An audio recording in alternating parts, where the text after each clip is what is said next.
Welcome to Simple Spoken English. Today, we're bringing you a fun and engaging story to help you improve your English skills. Let's dive into the exciting world of Girls Meet Boy. My story starts in late July. It was July 21st, I think. It was the first day of our holiday, a hot July day. I stood in the sun and looked at the sea.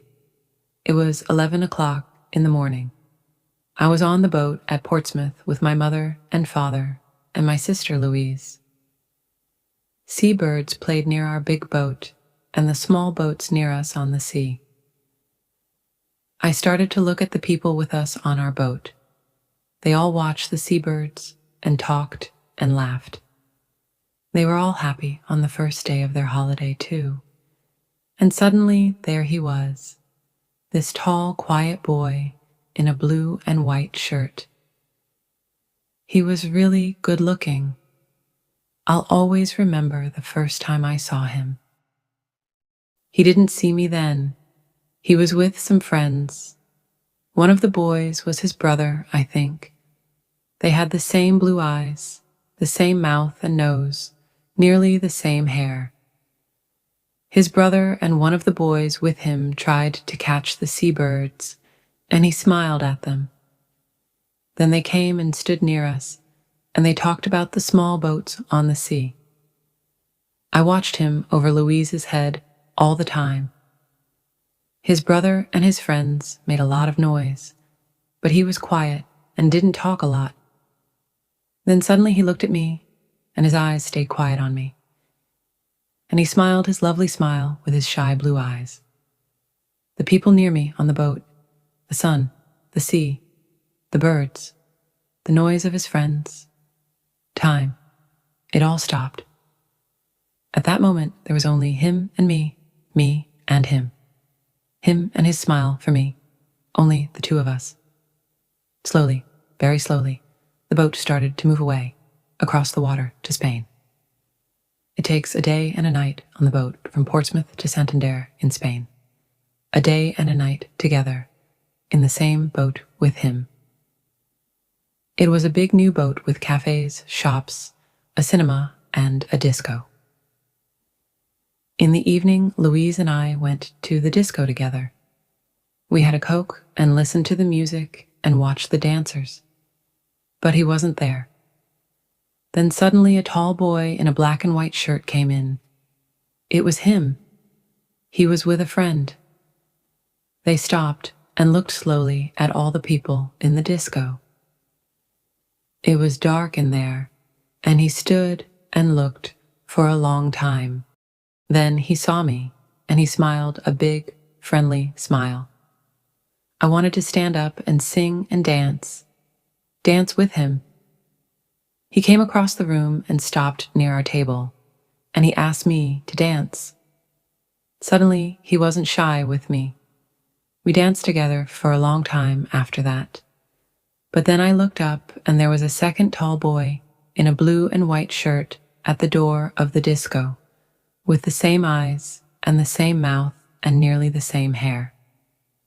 But the boy near the door had that nice, quiet, shy face. Not a big, open, friendly smile. Suddenly, I knew. This was his brother with me on the dance floor, not him. I was with the wrong brother. He stood for a moment near the door and watched me and his brother on the dance floor with sad eyes.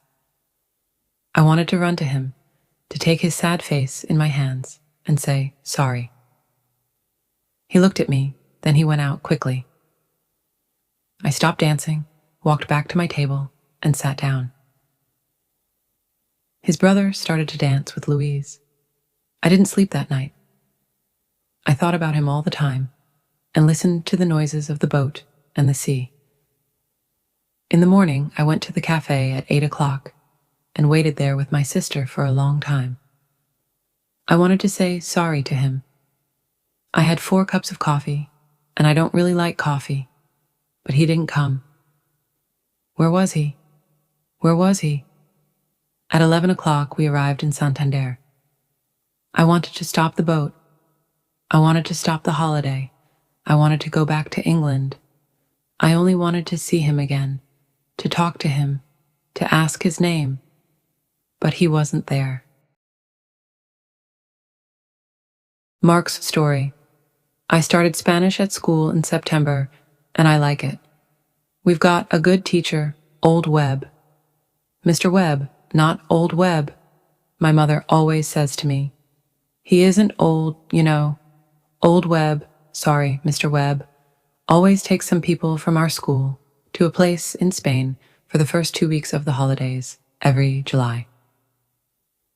Old Webb is okay, not bad, for a teacher. We were at Portsmouth with Old Webb, sorry, Mr. Webb, and Mrs. Webb. She's from Argentina. All the boys think she's good-looking, too. There were 6 of us with the Webbs. Harry Potts and his sister Sonia. Nick Atkins, he's a good friend. Sue Bellamy, she's clever. My brother Dave and me, we're 14, and we're good friends, too. Usually. There were hundreds of people on the boat. It was hot in the sun, a lovely day. People watched the sea and the small boats. I liked being in the sun and thinking about the 2 weeks holiday in Spain. Old Webb started one of his stories about Argentina, but I didn't listen. I started to look at the people, and this girl was there, near me, a really good-looking girl with nice brown eyes and black hair. I'm really shy, and I'm not very good with girls. I didn't talk to her then, but I watched her with her sister and her mother and father. Then they walked away, and she smiled at me for a moment before they went. My brother Dave saw her, and he laughed quietly at my red face. I wanted to see her again, perhaps in the cafe at lunchtime, or perhaps in the cinema in the afternoon.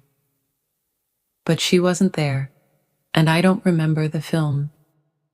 In the evening, we had a drink with Old Webb and lovely Lucrezia. That's our name for Mrs. Webb. After that, Dave and Harry went to the disco. They wanted to meet some girls. I don't like dancing, but I went to the disco later. I wanted to see her again, the lovely girl with the dancing brown eyes and the nice smile. It was dark in the disco, and I stood near the door and watched the dancers. Then I saw her on the dance floor. And she was with Dave, with my brother, Dave. She smiled at him too, a lovely smile. I didn't want to watch. I walked out. I went and looked at the sea and thought about things quietly. I thought about her and Dave. I was up early in the morning before 6 o'clock. I went out again and watched the early morning sun and the sea. There was only one old man and the seabirds there with me. The old man smiled at me, but we didn't talk. I liked being quiet. I went in and had a coffee in the cafe, but I didn't want to eat. All the time I wanted to see her. I wanted her to walk into the cafe and come across to my table and sit down with me and tell me her name and talk to me. But she didn't come. I waited and waited, but she didn't come. At 8 o'clock, I went to find Nick and Dave. Dave was very quiet all day, and he was really nice to me, and I didn't see her again before we arrived in Santander at 11. She wasn't there. The town's story. Comillas is a small town, 50 kilometers from Santander, near the sea. In the town, there are quiet streets of old buildings, and there is a small square. There are small shops and cafes with tables and chairs in the square under the trees. A lot of people from Madrid come to Comillas for their holidays, and a lot of people from England stay in the town too. In the evenings in June and July and August, people like to walk in the streets of Comillas. They stop in the square and stand and talk together. Their children play together. Some people sit at the cafe tables and have a drink and watch the children or read their newspapers or talk. It was disco night in Camillas on the evening after the boat arrived in Santander from Portsmouth. There were a lot of people in the square, Spanish people from Camillas and Madrid, but families from England and France and Germany and Holland too. Some of the English families from the boat were there now, in Camillas for a night or two. Donna was there with her family at a table under some trees. Her eyes were on the dancers, but she didn't see them. The music was in her ears, but she didn't hear it. She didn't want to look or listen or dance. She didn't want to be there. She only wanted to see the lovely, shy boy from the boat, perhaps to dance with him. First, Mr. and Mrs. Webb wanted to go to a little place near the beach where they always had good fish. They wanted to have a good time on their first evening in Spain, and later there was the disco in the square at Camillas. Mark didn't want to go. He didn't want to eat or dance or talk and laugh. He wanted to sit quietly and think about the good-looking girl on the boat. Where was she now?